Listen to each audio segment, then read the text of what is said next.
Sthapakaya cha dharmasya sarva dharma swarupine avatara varishtaya Ramakrishnaya te namaha.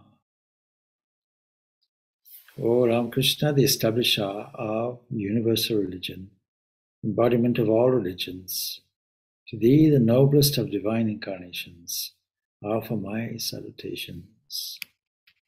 Om Sahana Votu Sahano Bhunaktu Saha Viryam Karavavahe Tejasvinavaditam Astu Ma Vidvishavai. Om Shanti Shanti Shanti. May that one protect us both. May that one nourish us both. May we work together with great energy and vigor. May we be illumined through our studies. May we not unnecessarily cower with each other. Peace, peace, peace be unto all. Well, this evening, I suppose we have two concurrent events, if you will. And it is actually what is called the Tithi Puja, that is the lunar birthday of Sri Ramakrishna, and 188th birthday. And it is also somehow Shrove Tuesday. And I thought I would give a talk on an unusual aspect of Sri Ramakrishna. But I reconsidered a little bit and thought maybe some questions might be useful. And it's possible for me to weave the topic into it. So I might ask if there are any questions. And I caught you all by surprise.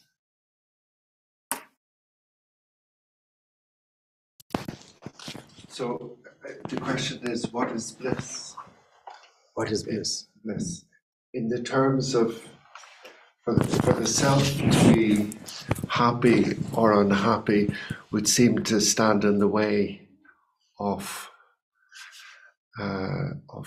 self-knowledge, in that we're going beyond happy and unhappy. In which case, bliss is there as it's not happiness as such. It's not ego centered, and it is beyond happy. Bliss is not happiness. Correct. So how do I? Okay, that's a good question. Sometimes things that are beyond our description, we have to compare it with what we know, and we know what happiness is, and we know what unhappiness is. It's a kind of condition that is based on other conditions. So you might be happy now is another way of saying, well, for the time being, I'm happy because I have money in my bank account. As soon as the money goes, I'm not happy. Or I'm happy now because I don't have arthritis on the knee, but as soon as I get arthritis on the knee, I'm not so happy. So there's a fluctuating condition of happiness and unhappiness, and a continuous striving for the happiness. And among all the urges in the human psyche and the human personality, the urge for happiness is probably the strongest. And I never, as I normally say, I never found anybody who sat down and said, my goal is to be unhappy. Everybody wants it. And if everybody wants it, means we don't really have it. Supposing we had a condition where we were continuously in a state where there was nothing more that we wanted, ever. So one way of defining bliss would be when all desires have gone, have diminished, when there's a cessation of desires. What is desires?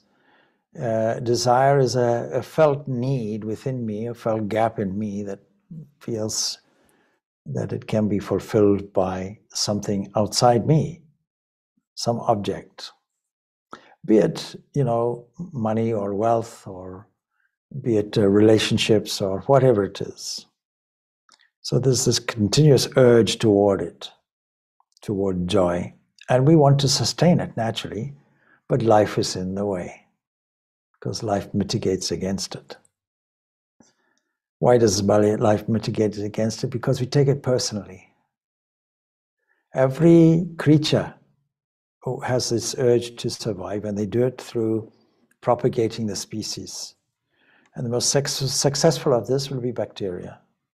You can kill 99.9% of bacteria, but still the 0.01% left in a petri dish will survive and will grow rapidly. Every 20 minutes it will mutate and grow so rapidly that it is the most prestigious thing in the world.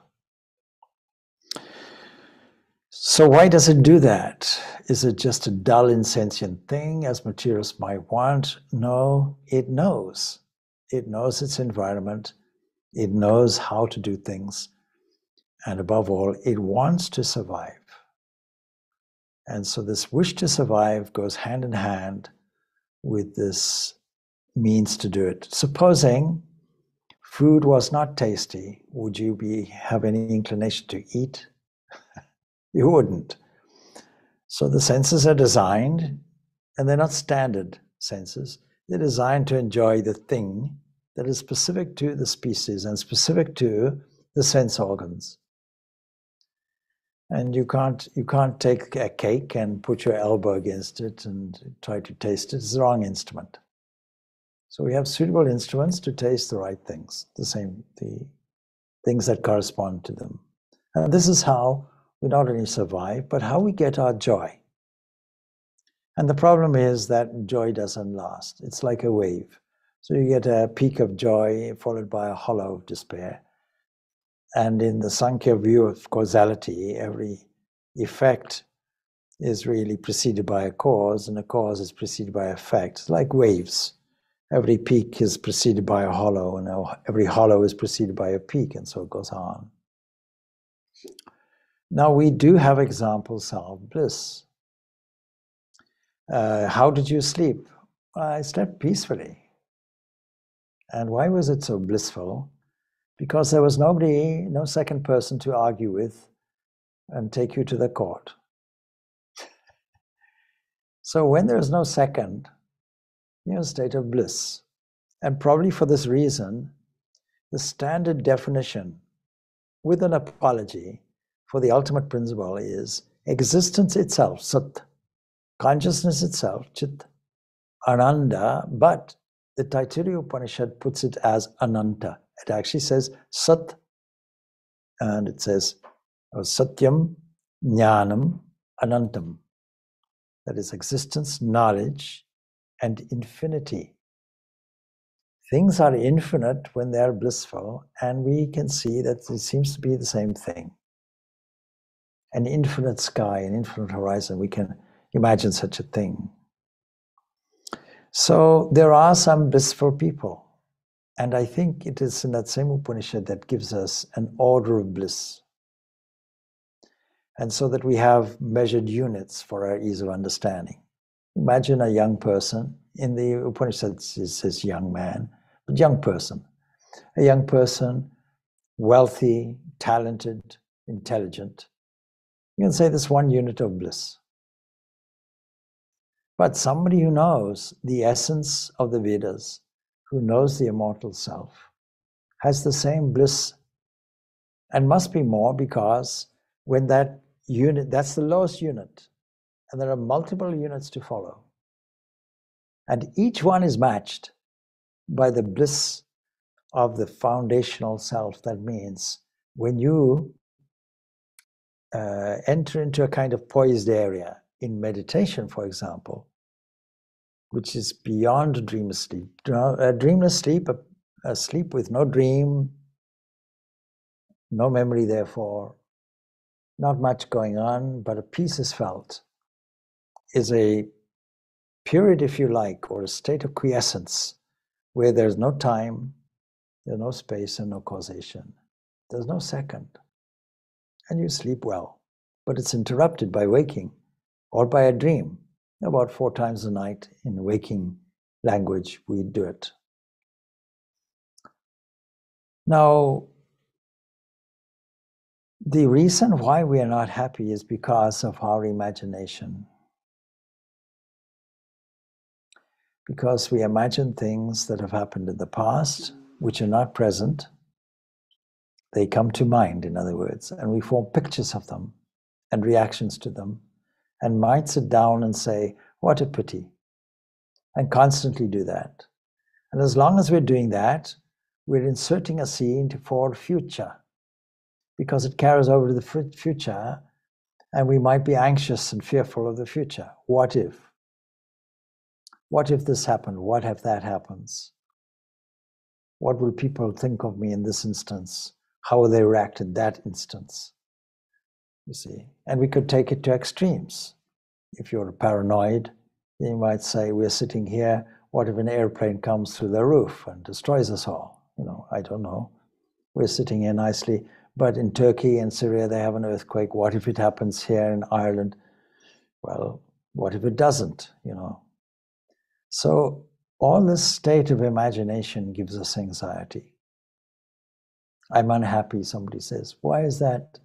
Well, because, my marriage was unhappy, and then I got fired today, and then my self-worth went down, and so on. And so, and what do? You have no job. Well, I get up late in the morning and wander around. And what is your main hobby? Feeling sorry for myself. Well, okay, then you're dragging your future down also.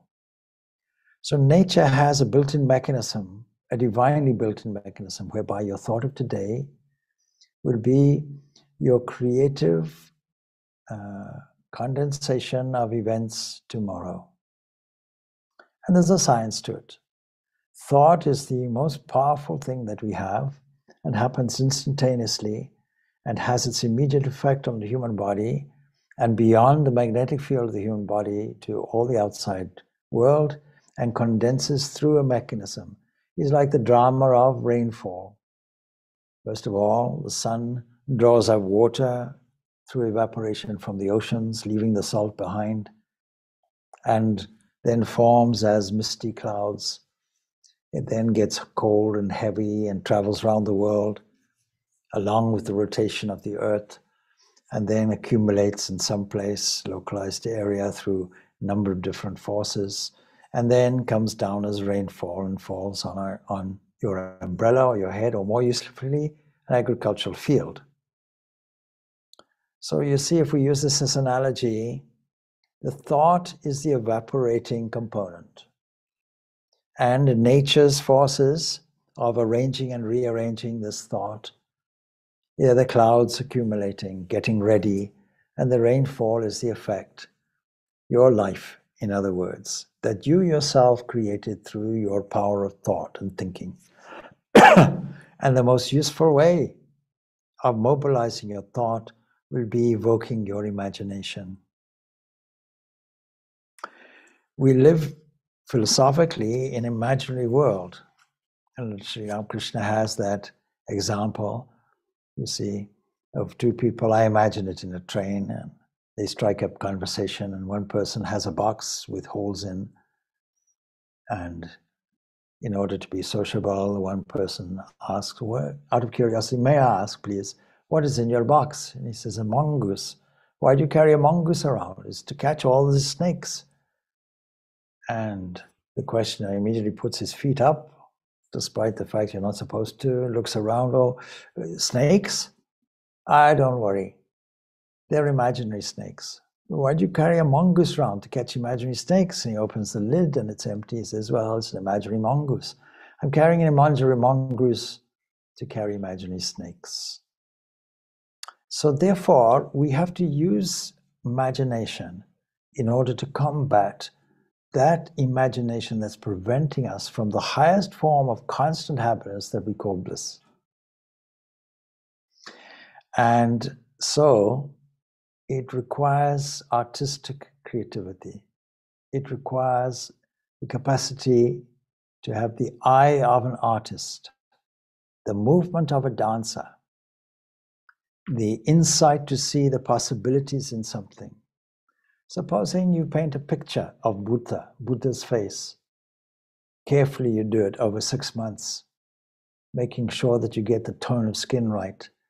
You find the play on the mouth, the calmness of the eyes, the indrawn look. You carefully recreate the artistic impression of the hair knotted up like an ascetic, and yet representing a 1,000-petal lotus perhaps, the long earlobes that are contained there, the calm face, the strong limbs, the solidity of the meditation posture, the hand gesture giving us a sign of assurance, do not fear, and the other mudra telling us that there is a givingness, and so on. Supposing we paint all of this, don't you think those qualities will come to you? And so that's the art of meditation. Whatever you meditate on will come to you. And it requires a certain artistic sense. The artistic faculty was highly developed in Sri Ramakrishna. And he used to say that without this faculty, none could be truly spiritual. This is what Swami Vivekananda mentioned one time. And so, how was he artistic? You see, he always had the sense of the infinite with him. And if the infinite and bliss are the same thing, he always had that. He was an epitome of Satchit Ananda. He was the quintessence of what is good and what is true and what is beautiful. And if you have the epitome of that, you will carry your bliss around with you, and it'll beam and transform the atmosphere around you. And that's exactly what happened with Ramakrishna. So earlier we did a meditation using some artistic imagination and visualization, imagining a scene. And you can do it with any ideal you have. Let us say that you are Christian. Then you imagine that you are walking by the Lord on the shores of the Sea of Galilee, and you can hear the gentle waves coming up on the shore and a distant shout from a fisherman. And you have been walking and you notice the footsteps in the sand, and you think that this is a special person. I will follow in these footsteps as long as is required. Wherever he goes, I'll go. And at one point, you sit down on the shore, and people bring their catch, and you light a fire, and you sit down, and you listen to his words, and you look at his face, and you drink in his words, and you find out what is the essence, and you think, I want to be like him. And then you say, what is it that is special about him? And you see how he thinks. What is the wiring in him that makes him look at things differently to such an extent that he has a transforming effect? And we did this, we can do this with any of these special incarnations, such as Ramakrishna, and Buddha, and Jesus, and so on. In other words, examples of the very highest that man can attain, the very highest examples of perfection, the highest ideals we can ever imagine. And I suppose we have a great advantage because Ramakrishna is virtually contemporary, 188 years ago, that's all. It's nothing. If we were Christians in the early era, we'd be living in the 2nd century only. These are early days. And if you don't think that Ramakrishna was a great incarnation, as we keep saying, it doesn't matter.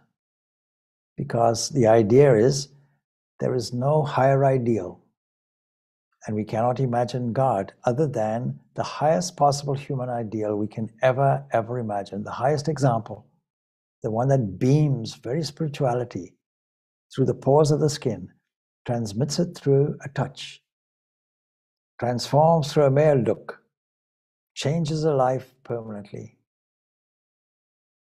But our normal condition is shrinkage, what we call shrinkage.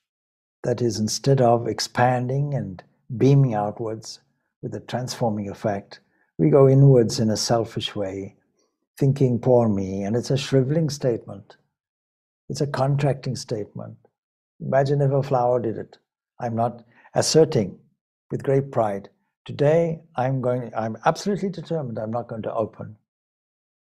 I'm not going to share my beauty with anybody. Why should I? I keep it all to myself. You won't enjoy it. What is the joy? To share your beauty indiscriminately with everybody. And any bee can settle on you. It won't sting you. And where does it grow? From compost. Imagine, something from compost came like that. And the whole of life, you may say, I am compost. Life is compost. Everything smells bad. Things are not good. Things are decomposed. What a pity. No, what a glory. It's the very material we have to grow. From compost, which smells very bad. And the compost doesn't expect its product to be the same. Imagine a debate. I'm a teacher. I'm compost. I smell to my own nose very nice. And the flower says, oh, Guru, I'm sorry, but I have my own smell, and people say I smell better than you, but nevertheless, I come from you. And so this transforming, as I always say, transforming discord into harmony is our great, great human talent. And the best of the best, the most perfect, Ramakrishna, in our own day and age, is the most perfect example to follow, having covered every single aspect of spiritual life you can ever think of, and having not 1 ounce of selfishness. Now, if you can say another definition of what is bliss, it might go like this. When there is absolutely no hint of selfishness in you, and when there is absolutely truth flowing, sincerity flowing, then bliss will be uncovered. Your own nature will be revealed, because your nature is bliss. And you get a flavor from it from time to time. And what we call a sense of humor, what we call comedy, what we call joy, these are just samples, gross samples, contaminated samples, if you will, just shadows of our own nature, which is blissful. Why do we want happiness? Because our nature is bliss and we want to get back to it. And if you ask what is bliss, it's a sure way of saying, I haven't got it. Because if you have it, you won't ask the question. You just beam with it. And your nature, which is bliss itself, will just always be there, like a constant undercurrent, like a constant companion underneath the surface, always there, and always bubbling, and irresistibly bubbling up to the surface. And that is why it comes, Vivekananda famously said, you see somebody with his face down by his knees, it's not spirituality, more than likely it's dyspepsia, because somebody who's continuously drinking the nectar of bliss will always be blissful in their own way. They will always beam calmness and bliss. So we need to emulate that. Now, there are some specific evidences of this supreme quality, this capacity to look at things in the artistic way. In other words, to mobilize your imagination and express the beauty of art. And so the questioner, if I may say, is an artist, a musician, a composer, a teacher of music, and so on. And same thing with others. So this is a very, very useful function that we have. Now, Ramakrishna was, I don't know if you know, Ramakrishna was a painter. And once, when Ramakrishna was very young, he went to visit his married sister. And he was observing how cheerfully she was serving her husband, and it inspired him. And he saw how contented the husband was. And he therefore painted a picture. He painted a picture depicting the couple in that happy mood. And he gave it to them as a gift. And people were amazed to see how lifelike this picture was. Now, to do that, you must be a very keen observer and have a keen understanding, because anybody can paint a picture. In fact, you can buy a kit with numbers and you just simply color in. And even if you know how to mix paints, you know, there are people who have copied masterpieces and, you know, they're fake pictures and they've sold them as forgeries, and, you know, how they get caught. They get caught because the original artist put something extra in. For example, one forgery, it was noticed, when the signature was there, the original artist would have signed the signature extremely rapidly, and it would have been evidenced in the signature, and picked up how carefully the signature was forged and said, the original artist never signed like that. So there's something, some feeling, some emotion that gets put into the picture to make it a masterpiece. That's what is appealing. Of course, there's the skill and all that. There's the brush strokes and the rarity possibly of the paintings, the skill of the paintings. Tiny painting, not very big, called the Mona Lisa, is the main attraction out of all the artistic things in the Louvre. Imagine, such a small thing. And people queue up, you know, to see this one painting. People go there only to see that painting sometimes. And there's much, much more to see. If you really want to see the art treasures in the Louvre, you'll be there for weeks on end, seeing the different sections and appreciating them. So he had an artistic eye, there's no doubt, and had the artist's eye for perfection, and he knew the various kinds of physical features and different types of people. He had such a keen sense of observation. And one day while he was visiting a studio of some professional image makers, you know, painting deities, he had to point out, no, you're painting the eyes wrong.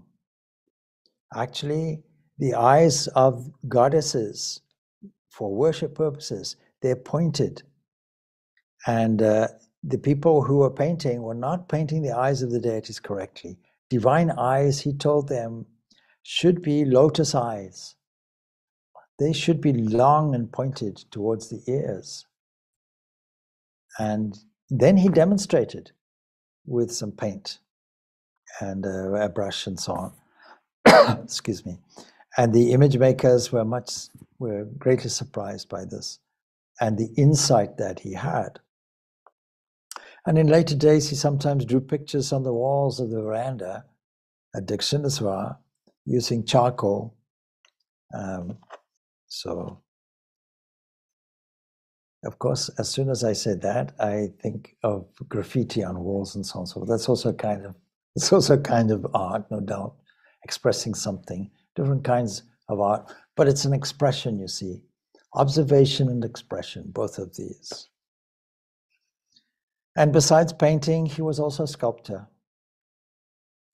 So as a boy, he used to mold images of different gods and goddesses out of clay. And he was occupied with that.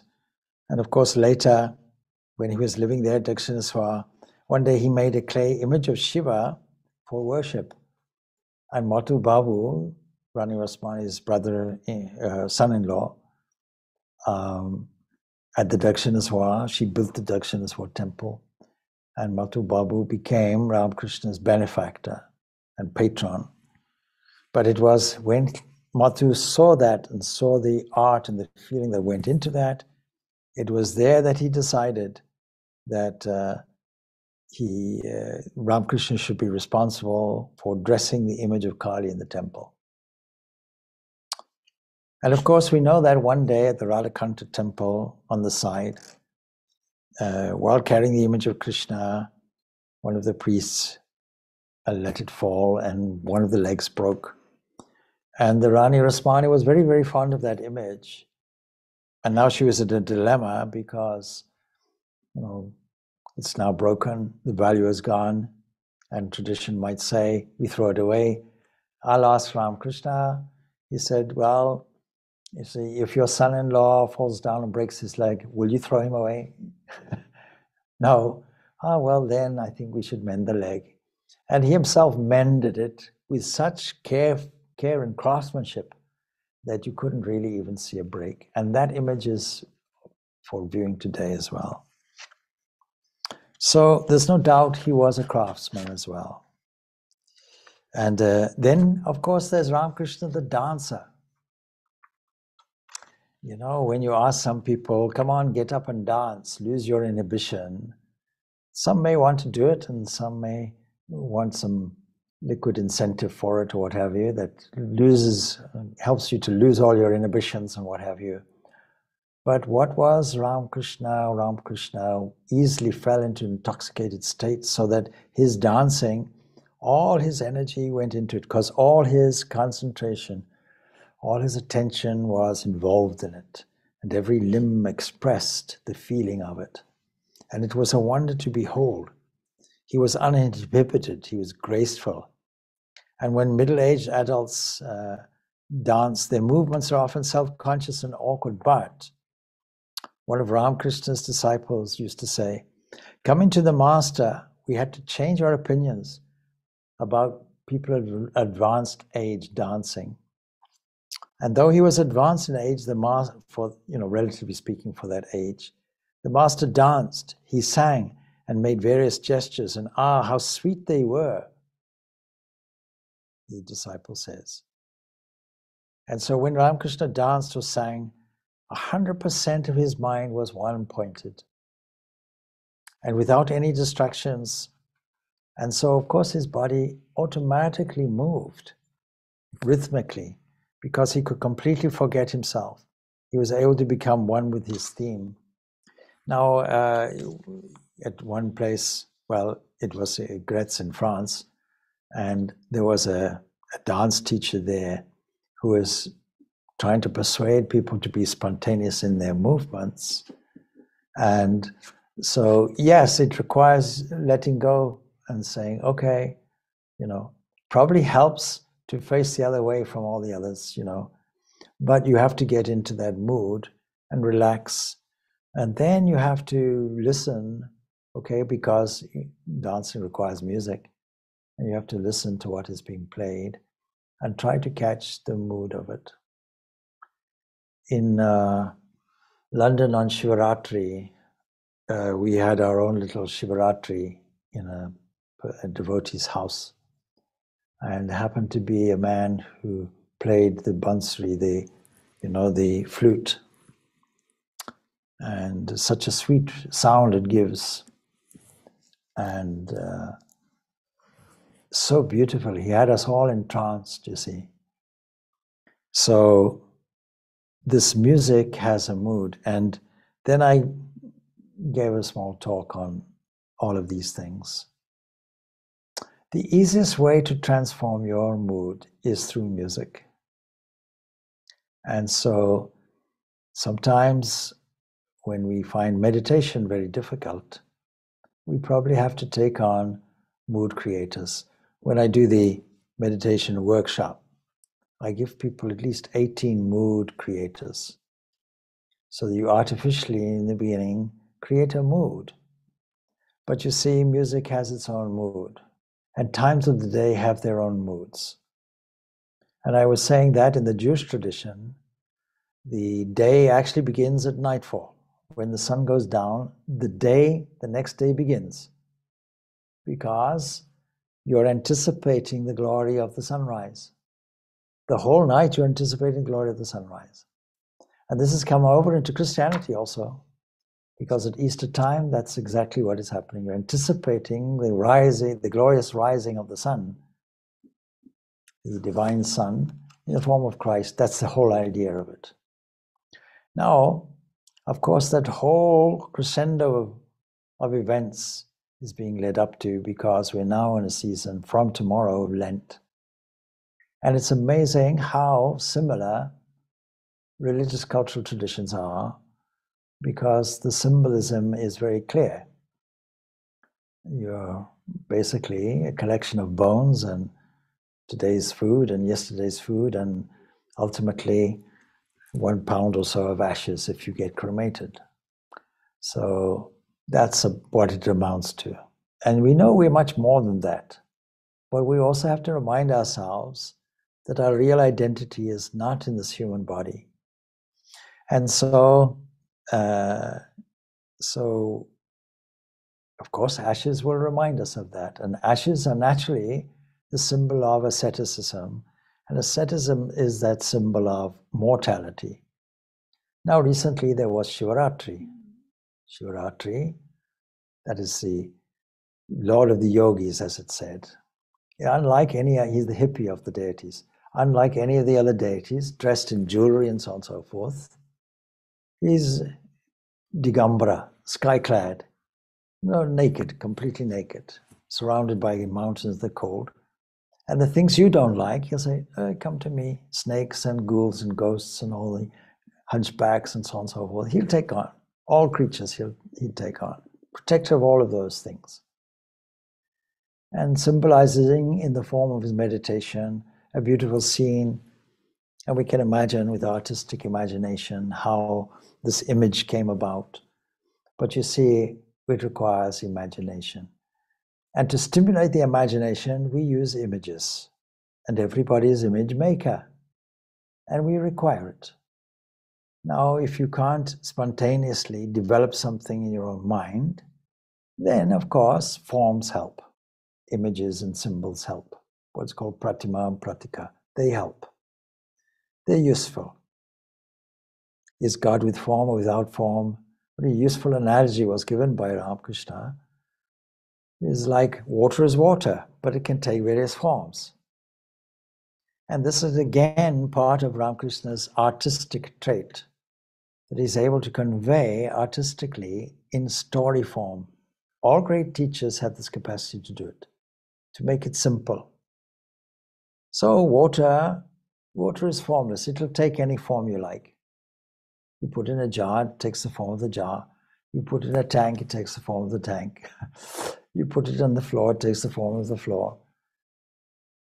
But you see, you change the temperature a little bit, and temperature and pressure, and it becomes cold, it becomes ice. And the ice has form. And so the divine cosmic ocean, the formless, divine formless, the infinite, the undivided, the unchanging, takes the form of an ice block, as it were. Let's say an iceberg. And he does it for our benefit, so that we can worship any form that we like. And I go one step further. The love of the devotee for the form melts the ice back into the formless. So it's a beautiful, beautiful image. So these ashes, so when we put these ashes on, it reminds us that we are preparing and cleaning the mind up to a certain point, to a kind of crescendo. And whichever way you look at it, it is all imagination. The real discipline, the real fasting, if you will, is really in the imagination, putting aside the self-centered, egocentric imaginings that we have, and taking our attention and steering it systematically, scientifically, in a one-pointed way toward the divine essence, and doing it more and more, and our creative imagination helps. So, what about Ramakrishna as a singer? Well, music is the art of the prophets, that said Martin Luther. And Ramakrishna knew at least 181 songs, and he had a prestigious memory, and he knew each and every one. And he could sing from memory. Often he only had to hear it once, and he could sing it. And we're told his voice was sweet and melodious, and people loved to hear him sing.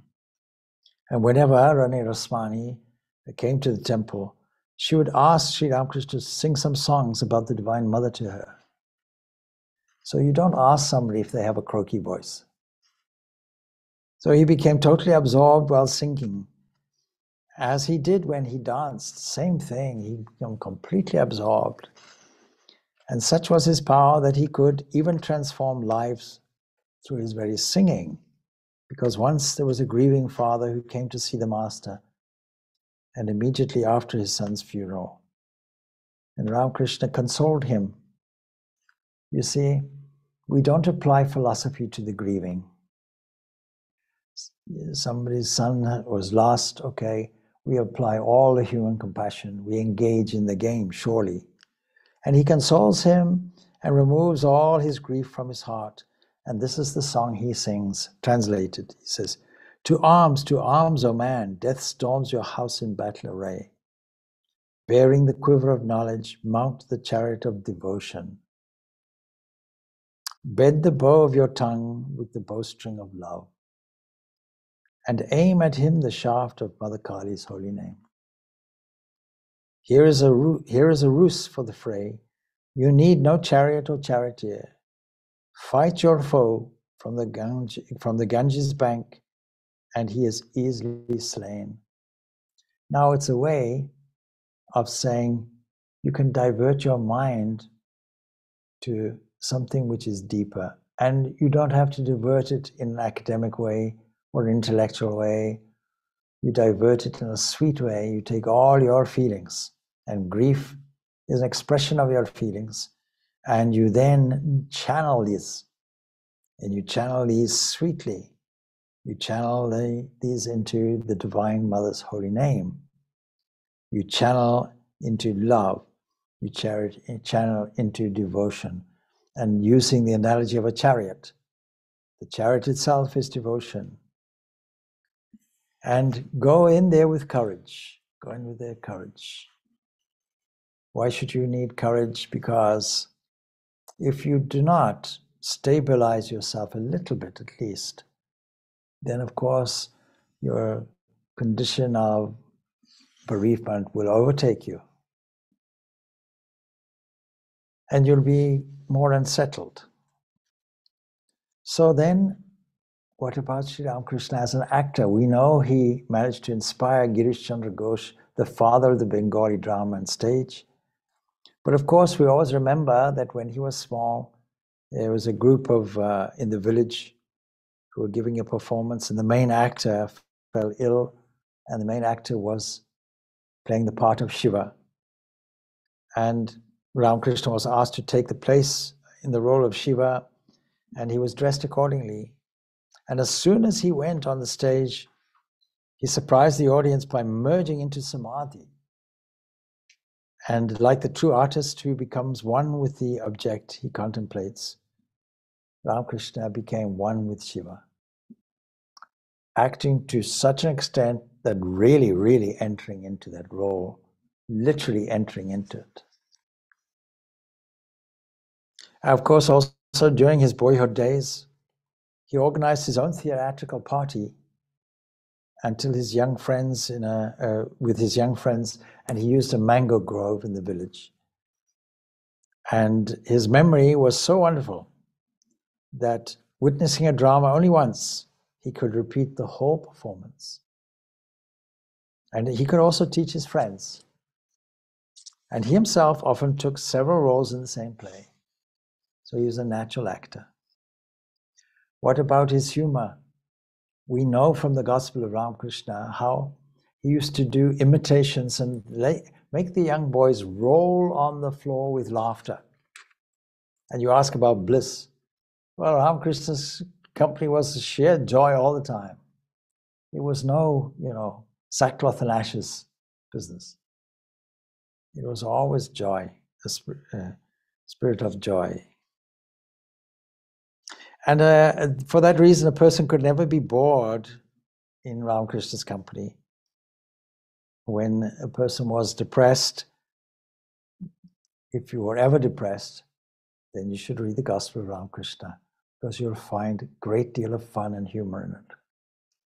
You'll find spirituality and the spiritual message delivered in such a beautiful human way. And of course, it was the storytelling, He knew the art of storytelling, and he made it effective. Because you see, one person can tell a story. Let's say a joke, and you can tell by the reaction, it wasn't such a great joke,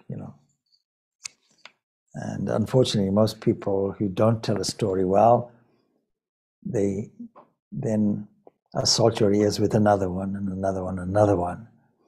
And then finally, if they're wise, they'll give up. But if they're wiser, they will tell the story in a much more interesting way, entering into the drama of it, becoming a natural storyteller, a natural actor. Your sense of being alive would transfer, because communication is not just verbal. It's mainly your expressions, your hand gestures. Ask the Italians, they know. You tie their hands up, they can't talk, I'm pretty sure. So there was once somebody who had a family there, and he went away to study in civil engineering. While he was there, he had a vision of Ramakrishna. And Ramakrishna was standing before him, and the next day he got the news that Ramakrishna actually had died. And so anyway, later he worked for the government and became a district engineer and so on and so forth. And he became, of course, Swami Purnananda from the Belu Math. And so Ramakrishna even had the art of appearing, if you will, after his demise. But what about him as a teacher? Artists express their feelings through symbols, and the same is true with Sri Ramakrishna, his art of teaching. It was based on illustration and comparison, using all the scenes from his childhood and scenes that would be familiar to his listeners, and delivering profound messages by doing it. One of the Upanishads says, if you know Brahman, you know everything. So one day a devotee asked him in reference of this verse, well, if a person knows God, does that mean he will know how many fish are in the ocean or how many stars in the sky? And the master then told the devotee that he should strive to understand the teaching in a rational way. Then he gave this example. You see, if it just left it, it would be empty. Now he gives an example. What is the example? When rice is being boiled in a pot, if you take 1 grain of it and press it between your fingers, you at once know whether all the grains in it are boiled soft or not. You can feel the starchy texture. You don't have to feel every one. So surely you have not pressed all the grains one by one. And just as this is understood, so by examining 1 or 2 things of the world, it is understood whether the whole universe is eternal or transitory, real or unreal. A man is born, lives for some time, and then dies. A cow also dies. So a tree too behaves in the same way. By examining things in this way, you come to the conclusion that whatever has name, whatever has form, follows this law. Things die. Finished. There are no exceptions. And you thus come to know that the whole of the universe is similar. You then know the nature of all the things of the world. This is a great lesson even for modern science today, when they're trying to break things down into individualities. Instead of taking a holistic approach and understanding, the law that applies here will apply everywhere. And when he was asked to explain the Sankhya philosophy, Ramakrishna described a marriage concerning a Hindu home. He says the master of the house sits in the living room smoking the hubble bubble. He doesn't work, but the housewife bustles around doing this and that, and from time to time she comes and gets her husband's approval. I'm doing this, is it all right? And the husband simply nods his head and smokes his hubble bubble. And this is an example of Purusha and Prakriti. And according to the Sankhya philosophy, Purusha, the conscious principle, is actionless, and Prakriti or Maya, with the three gunas, does everything with the consent of Purusha. In this way, our consciousness within Purusha is actionless, but our body and senses, Prakriti, are functioning with the consent of Purusha. So, besides being an artist himself, Sri Ramakrishna also influenced the arts. He was given even greater, the arts were given even greater encouragement, and in Bengal, and he gave even greater encouragement to the artists themselves, the writers, the actors, the singers, the dancers, musicians. He really sponsored them all, encouraged them all. And all of them came to visit them, even against society's so-called taboos. And when Girish Chandra Ghosh, the famous dramatist and actor, wanted to give up his writing and acting career and become a monk, Sri Ramakrishna discouraged him. He told him that many people would be benefited by watching his dramas. And Girish once said, I learned how to write drama and how to act from Sri Ramakrishna. Mahendranath Gupta, a school teacher, in fact, a headmaster, he was the author of the Gospel of Ramakrishna, said, I learned how to teach in school from Sri Ramakrishna. And Swami Vivekananda said, I learned how to reason scientifically from Sri Ramakrishna. Imagine. So all of this highlights the fact that by example, we can see how beautiful it is to develop this wonderful faculty of imagination in order to catch the imaginary universe that we live in. And the technical term for this, of course, is Maya. Maya, the inscrutable appearance and disappearance of this world that catches us in the appearance side of it and also gives us the capacity to release ourselves from it. The revealing faculty is also there. Now I have a comment here in text, and so let me just see. So I have no imagination at all. Yes, you do. What is the remedy? Yeah. You see, well, if you say I have no imagination, blessed are you, means you have no fear. It means you have no emotional upsetting issues in your life. You see, all of these things are to do with imagination. We have these imaginary snakes. You see the example I gave. It is you see, when we speak any language, when we issue a word, we have a corresponding concept that matches it. These are twin things that go together. On the one side is a word, on the other side is a concept. Psychologists will tell you, please don't think of an elephant. Well, immediately you'll start thinking of an elephant, isn't it? Can't avoid it. So it's not that you crammed an elephant into your skull. We have a matching, subtle version of everything that we see, and every word that represents it produces a picture. If we are now able to sit down and recall all the beautiful experiences that we have, and imagination means not just imaging with the eyes. It means recalling all the sensory perception that goes with it. For example, I'm sure that you have seen a beautiful sunset. And particularly, recently, we had beautiful, beautiful sunsets. The sun is low and is getting higher, as we go on. And so for that reason, it reflects, it catches the dust and reflects the wavelengths of pinks and oranges and so on and so forth in the evenings. So I'm sure we take a mental photograph of such things. Of course, what doesn't help is modern technology.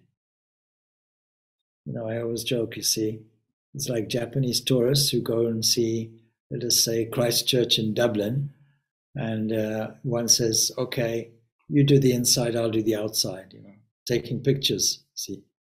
So we have learned to substitute real experience with just taking pictures that we can, recall later. But you see, if you show somebody those photographs, you haven't relayed everything. You haven't relayed the sound of the traffic. You haven't relayed the bells that chimed. You haven't relayed the smell of the musty smell of the internal. You haven't observed the slightly, offset walls which are there. You haven't experienced the beauty of the masonry and the artistic cooperation that was needed to build the engineering of the vaulting that supports the walls. All of these things, you see, are to do with observation. When you say I have no imagination, it means I have skipped over the observation. Imagination requires being able to recall because you're able to observe and put a feeling into it as well. It's the old formula I'm using, Oates: observe, appreciate, and thanks, and make it an experience, not just passing traffic.